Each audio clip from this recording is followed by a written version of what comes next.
As a nation and as people, the United States recognizes the dignity of each and every human being. Each one of us, man, woman, child, possesses natural rights granted to us by God, not by government. The purpose of government, of course, our founders knew well, is to protect the rights of its citizens. People suffering under oppression around the world look to America as a beacon of hope, that shining city on a hill.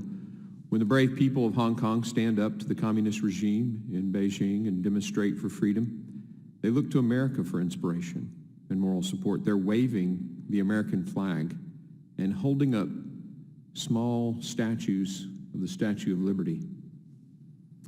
America's commitment to human rights does not just stop at our borders. It is a key aspect of our foreign policy, and the Trump administration recognizes how important it is that human rights, including the rights of women and girls, be promoted and protected. Indeed, the president's national security strategy states that, and I quote, "Governments that fail to treat women equally do not allow their societies to reach their full potential, while societies that empower women to participate fully in civic and economic life are more prosperous and peaceful," end quote. This isn't just a platitude. President Trump has backed his policies with action. As we have seen over the past 4 years, the Trump administration has mounted an extensive concerted effort to promote the rights of women and girls abroad. The United States strategy on women, peace, and security details the various avenues that the Trump administration is taking to promote the dignity and well-being of women across the world. Through the promotion of women's participation in civic life to robust efforts to combat the evils of sex trafficking, as has been mentioned, each of the agencies before us is working to fulfill the aims of this strategy. The Trump administration has also sought to help women across the globe empower themselves to better their economic condition.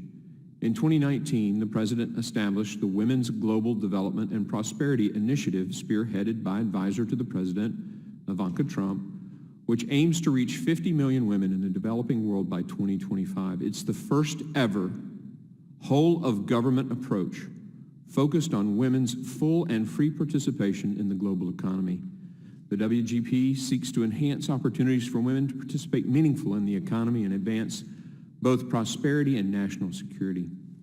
WGDP focuses on 3 pillars: women prospering in the workforce, women succeeding as entrepreneurs, and women enabled in the economy. This groundbreaking initiative recognizes the fact that free market policies are the key to empowering women across the globe. These actions stand in powerful contrast to bad actors in the world who use oppression and injustice as tools of power. It is no accident that our greatest adversaries in the world are among the worst violators of human rights. The theocratic regime in Iran prosecutes religious minorities and restricts the rights of women, all while funding terrorist groups like Hezbollah and Hamas.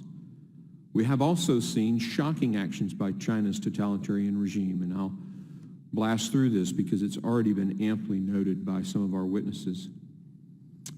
One thing that wasn't mentioned, Christian churches in China right now, they're actually forcing them to take down the image of Christ and the cross and replace it with a picture of Xi Jinping.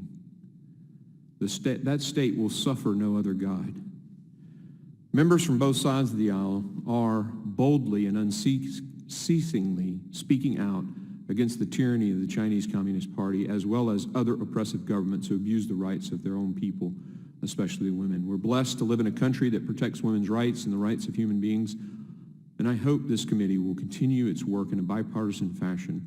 I appreciate the leadership of our chairman, working closely with the Trump administration to promote human rights abroad.